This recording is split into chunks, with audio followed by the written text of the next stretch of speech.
একটা মানুষকে অতিরিক্ত ভালোবাসার পরে, অতিরিক্ত সেই মানুষটাকে গুরুত্ব দেওয়ার পরে, সেই মানুষটার জন্য অতিরিক্ত ভাবনা, সেই মানুষটাকে ঘিরে অতিরিক্ত অনেকটা স্বপ্ন দেখার পরে যখন সেই মানুষটা পাল্টে যেতে থাকে, যখন সেই মানুষটার মধ্যে ধীরে ধীরে পরিবর্তন আসতে থাকে, তখন কিন্তু আমাদের মনের মধ্যে একটা ভয়, একটা কনফিউশন, একটা ভালোবাসা নিয়ে একটা ভুল ধারণা তৈরি হয়। তাহলে কি সব মানুষই সমান? তাহলে কি কোনো সম্পর্কে গেলেই সেটা ভাঙবে? কোনো সম্পর্কে গেলেই কি সেই সম্পর্কটা ওয়ার্ক করবে না? সব ছেলেরাই কি এক? অথবা সব মেয়েরাই কি এক? কিছুদিন সম্পর্কে থাকবে, ভালো ভালো কথা বলবে, একটা জায়গা তৈরি করবে মনের মধ্যে, তারপর যখন তার ভালো লাগবে না, তার মনে হবে যে সম্পর্কটা রান করছে না ঠিক করে, সম্পর্কটা বোরিং ব্যাপারটা চলে আসছে সম্পর্কের মধ্যে, তখন কি সে আমাকে ছেড়ে চলে যাবে? তার মানে ইচ অ্যান্ড এভরি পার্সন রিলেশনশিপে সবাইকে একই ধরনের থটস রাখে। এই একটা ধারণা যখন মনের মধ্যে তৈরি হয়ে যায়, তখন কিন্তু সম্পর্কে নতুনভাবে জড়াতে ভীষণভাবে ভয় লাগে। যারা একবার সম্পর্ক খারাপ জায়গা থেকে এসেছে, যাদের সম্পর্ক একবার বা দু একবার ভেঙেছে, তাদের মনের মধ্যে এই ভীতিটা বসে যায় যে প্রত্যেকটা ছেলে অথবা মেয়ে অপোজিট জেন্ডার এক হয়, এরা এই জায়গাটাই বিলং করে, এরা এই ধরনের কনসেপ্টটাই রাখে, কিছুদিনের জন্য আসে তারপর চলে যায়। আর এই জায়গা থেকে নতুন সম্পর্কে যেতে তারা রীতিমতন ভয় পায়। হয়তো একটা ছেলে অথবা একটা মেয়ে তার জীবনে এসেছে, সে কিন্তু ওরকম নয় সে যেটা ভাবছে, কিন্তু তার মনের মধ্যে যেহেতু একটা কনসেপ্ট তৈরি হয়ে গেছে, সে কিন্তু ওই জায়গাটা থেকে বের হতে পারছে না। সে কিন্তু চাইছে যে তাকে ট্রাস্ট করতে, সে চাইছে তাকে ভালোবাসতে, তাকে আঁকড়ে ধরে বাঁচতে, কারণ এন্ড অফ দ্য ডে গিয়ে কিন্তু আমরা প্রত্যেকেই একটা পছন্দের মানুষ চাই। আমরা চাই যে আমাদের কেউ ভালোবাসুক, আমাদের কেউ কেয়ার করুক, আমাদের কথা ভাবুক, দিন শেষে একটু খোঁজ নিক। কিন্তু বারবার সম্পর্ক ভাঙার পরে এই বিশ্বাসটা আনাটা খুব ডিফিকাল্ট হয়ে যায় যে সে যখন এসেছে সেও আমাকে ভালোবাসবে, সেও আমাকে ছেড়ে চলে যাবে, সেও আমাকে ঠকাবে, এই ধরনের নেগেটিভ চিন্তাগুলো কিন্তু মাথার মধ্যে আসে। আজকের ভিডিওতে আমি বলবো যে যদি এই নেগেটিভ থটসগুলো তোমার মধ্যে আসে বা নতুন সম্পর্কে যাও, কোন জিনিসগুলো দেখবে, বা সম্পর্ক শুরুটা যখন হচ্ছে কোন জিনিসগুলো দেখবে যাতে সেই মানুষটাকে নিয়ে তুমি একটা ভুল ধারণা না তৈরি করো, সেই মানুষটা না তোমাকে নিয়ে ভুল ধারণা তৈরি করে, সেই মানুষটা না তোমাকে ঠকিয়ে চলে যেতে পারে। সম্পর্ক তৈরি হচ্ছে, সেটা ভাঙতেও পারে, সেটা বড় কথা নয়, কিভাবে ভাঙছে সেটা বড় কথা। তোমার দিক থেকে এফোর্ট দেওয়ার পরেও সে তোমাকে ব্লক করে দিচ্ছে, তোমার দিক থেকে সবকিছু দেওয়ার পরেও সে তোমার সাথে সম্পর্ক আর রাখতে চাইছে না। কেন চাইছে না? তুমি তো সবটা দিচ্ছ তাকে, সবটা, তাহলে কেন চাইছে না? এই যে কিছু কনসেপ্ট আছে যেগুলো আমাদের মনের মধ্যে একটা ভুল ধারণা তৈরি করে, সেইটা নিয়ে আজকের ভিডিওতে কথা বলবো। একটা রিলেশনশিপের মধ্যে যারা থাকে সেখানে কিন্তু 70% মানুষের কিন্তু এই সমস্যাটা রয়েছে যে তারা এই ধরনের প্রবলেমগুলো ফেস করে। আজকের ভিডিওতে আমি সেটা নিয়ে কথা বলবো। যারা এই ধরনের সমস্যার মধ্যে আছো, খুব ইম্পর্টেন্ট একটা টপিক, প্লিজ কানেক্টেড থেকো। আর যারা এতে নেইও তারা কিন্তু ভিডিওটা শেয়ার করো, কিন্তু তোমার আশেপাশে কিন্তু তোমার বন্ধু বান্ধব এই সমস্যার মধ্যে আছে, যারা রিলেট করতে পারবে তারা অবশ্যই কমেন্ট করো যে দিদি আমি এই ফেজটা দিয়ে গেছি বা আমি এই ফেজটার মধ্যে আছি, জানাও।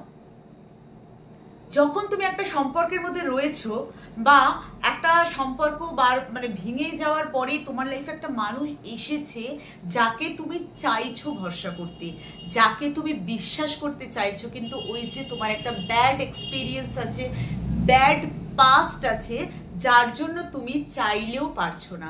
দেখো একটা কথা বলি, খারাপ পরিস্থিতি, খারাপ সময়, খারাপ সিচুয়েশন আমাদের প্রত্যেকের জীবনে আসে। সবসময় যে আমাদের জীবনে প্রথমেই সঠিক মানুষটা চলে আসবে এটা কিন্তু একদম ভুল। প্রথমেই যদি সঠিক মানুষ চলে আসে না, আমরা কিন্তু মানুষ চিনতে শিখবো না। প্রথমেই যদি সঠিক মানুষ চলে আসে তাহলে কিন্তু আমরা ওটাই তৈরি করে নেব মাথার মধ্যে, না একদম আমার জীবনে একটা সঠিক মানুষ এসেছে। এতে কি হবে, তোমাকে যখন কেউ তার খারাপ সময়ের কথা বলবে তুমি তখন তাকে বলবে এটা হতেই পারে না, এই তো আমার জীবনে এত ভালো একটা মানুষ এসেছে। তুমি তাকে সেই জায়গাটা থেকে বের করতে কখনোই পারবে না, প্রথম কথা। দ্বিতীয় কথা, প্রথমে সঠিক মানুষ একেবারেই যদি চলে আসে তাহলে যদি পরবর্তীকালে তুমি কোনো ভুল জায়গায় আটকে পড়ো বা যাও, তুমি কিন্তু সেখান থেকে বের হয়ে আসা মুশকিল। প্রথমে ভুল মানুষ আসাটা কিন্তু কোথাও গিয়ে একটু জরুরি, কোথাও গিয়ে একটু জরুরি আমাদের মন ভাঙার। তবেই না আমরা বুঝতে পারবো যে মন ভাঙার কতটা কষ্ট। কিছু মানুষ আছে দেখবে তাদের ফ্যামিলির দিক দিয়ে বলো বা যে কোনো কারণেই হোক তাদের লাকটা এতটা বেশি ফেভার করে, তাদের চাকরির জন্য বা বিজনেসের জন্য কখনোই কোনো কষ্ট ওঠাতে হয় না। একটা স্টাডি কমপ্লিট করলো তারা বিজনেসে ঢুকে গেল, একটা স্টাডি কমপ্লিট করলো তারা চাকরিতে ঢুকে গেল, মানে কোনো এফোর্ট দিতে হলো না। তারা কিন্তু এই যে কষ্ট করে চাকরি পাওয়া বা কষ্ট করে একটা বিজনেস রান করা, সেইটার মর্ম তারা কিন্তু বুঝলো না। তারা কিন্তু অপর মানুষটা যে কষ্ট করছে সেটাও তারা বুঝতে পারছে না। আর যারা রীতিমতন স্ট্রাগল করে চাকরি পাচ্ছে, রীতিমতন স্ট্রাগল করে যারা বিজনেস স্টার্ট করছে, তারা কিন্তু বোঝে যে কষ্টটা কোথায়, কোথা থেকে স্ট্রাগল করে উঠতে হচ্ছে। তারা নিজের সাথে সাথে আশেপাশের মানুষদেরকেও কিন্তু বোঝে, সেম অ্যাজ রিলেশনশিপের ক্ষেত্রে। তাই তুমি একটা সম্পর্কের মধ্যে বিচ্ছেদ হচ্ছে সেটা বড় কথা নয়, বিচ্ছেদটা কেন হচ্ছে, কেন তুমি বারবার ঠকছো। সে তো ঠকছে না, সে ঠকবে, অবশ্যই ঠকবে, সে তোমার সাথে নয়, কিন্তু সে কেন ঠকছে না? প্রথম কারণটা হচ্ছে যে সে কিন্তু বুঝে গেছে যে তুমি তার ভীষণভাবে একটা সফট কর্নার, তুমি তার মানে একটা তোমার মনের মধ্যে তার জন্য একটা আলাদা জায়গা তৈরি হয়ে গেছে, যে জায়গাটা কিন্তু সে যদি কোনো শত ভুল করে আসো তুমি তাকে ক্ষমা করে দেবে। সে যদি তোমাকে 100 বার ব্লক করে, তারপর যদি একবার আনব্লক করে একটা ছোট্ট সরি বলে, তুমি তাকে মাফ করে দেবে। সে সেই জায়গাটা বুঝে গেছে। মানুষ যখন মানুষের উইক পয়েন্ট ধরে নেয়, মানুষ কিন্তু সেইখানে গিয়ে আঘাতটা করে। তাই তোমাকে কখনোই তোমার উইক পয়েন্টটা দেখানো যাবে না সম্পর্কের শুরুতে। মাঝখানে গিয়ে কি দেখালে কি করলে সেটা বড় কথা নয়, শুরুটাই যদি নষ্ট হয়ে যায় আগে গিয়ে কিছু করার থাকে না। আর শুরুটাই যদি তুমি কন্ট্রোল করে নিতে পারো, আগে গিয়ে কিন্তু পুরোটাই তোমার হাতে। শুরুতে যদি তুমি তাকে বুঝিয়ে দাও যে আমি এই জিনিসগুলো পছন্দ করি না, আমি এই জিনিসগুলো পছন্দ করি, এবং তোমার অপছন্দের জিনিসগুলোতে সে যদি করে, তুমি যদি সেখানে অ্যাকশন নাও 1 বার 2 বার 3 বার, সে কিন্তু বুঝে যাবে যে না, একে এইভাবে কিন্তু আমি হার্ট করতে পারবো না, তাহলে ও সম্পর্ক থেকে বেরিয়ে আসবে। ও এটাও জানে তুমি ওকে প্রচন্ড ভালোবাসো, কিন্তু কোথাও গিয়ে তুমি স্ট্রিক্ট। আমাদের শক্ত হতে হবে, আমাদের বুঝতে হবে যে তাকে ভালোবাসি মানেই তাকে আলগা হাতে ছেড়ে দিলে হবে না, তাকে ভালোবাসি বলেই তাকে শক্ত হাতে ধরতে হবে। কিছু নিয়ম, কিছু শর্ত অবশ্যই মেনে চলতে হবে, এবং আমিও চলবো, সেও চলবে। এই জিনিস যদি সম্পর্কের শুরুতে বেঁধে দাও, সে কিন্তু কখনোই সেখান থেকে বেরোতে পারবে না। পরে যখন বলবে যে না দিদি ও আমাকে গালাগালি দেয়, ও আমাকে 100 বার ব্লক করে, ও আমাকে ইগনোর করে, ওই জায়গাটা তুমি নিজেই তৈরি করে দিয়েছো। প্রথম যেদিন ব্লক করেছিল সেই দিন তোমার আটকানো দরকার ছিল। প্রথম যেদিন তোমায় গালাগালি দিয়েছিল সেদিন তোমার অ্যাকশন নেওয়া উচিত ছিল। প্রথম যেদিন তোমায় ইনসাল্ট করেছিল, তোমার গায়ে হাত তুলেছিল, সেদিন তোমার অ্যাকশন নেওয়া উচিত ছিল। তাহলে কিন্তু সে বারটার বাড়তে পারতো না। একটা মানুষ চলে যাক ক্ষতি নেই, ভুল মানুষ চলে যাক কোনো ব্যাপার না, সঠিক মানুষ দেরিতে আসুক তাও ভালো, কিন্তু সে যেন সঠিক হয়। এই জিনিসটা কিন্তু মাথার মধ্যে ঢুকিয়ে নিতে হবে। তাকে তুমি যতই ভালোবাসো, যতই যাই করো, একটা জায়গায় কিন্তু তোমাকে শক্ত থাকতে হবে যে কখনোই তুমি এই ভুলটা করবে না, যেই ভুলটাতে তোমাদের সম্পর্ক কিন্তু আগামী দিনে গিয়ে নষ্ট হয়। ভালোবাসো, ভীষণ ভালোবাসো, অতিরিক্ত ভালোবাসো, কিন্তু জায়গা থেকে সরবে না, যে জায়গাটা তুমি তৈরি করেছো। কিছু শর্ত তোমার থাকবে, কিছু শর্ত তার থাকবে, তাহলে কিন্তু দেখবে একটা সম্পর্ক অনেক দিন রান করবে এবং ভালোভাবে রান করবে। সমস্যাটা কোথায় হয় জানো, একজন কি করে তোমাকে কন্ট্রোল করে আর তুমি কন্ট্রোল হও। এই জায়গাটা কিন্তু সার্কেল ওয়াইজ প্রত্যেকটা সম্পর্কের ক্ষেত্রে চলতে থাকে। ও তোমাকে কন্ট্রোল করছে, তুমি কন্ট্রোল হচ্ছ। কেন না দিদি আমি পারি না ওকে হার্ট করতে, ও যদি আমাকে ছেড়ে চলে যায় কেন যাবে? যে তোমাকে সত্যিকারের ভালোবাসবে সে তোমাকে ছেড়ে কখনোই যাবে না। ওই ভয়টা মাথা থেকে দূর করে দাও।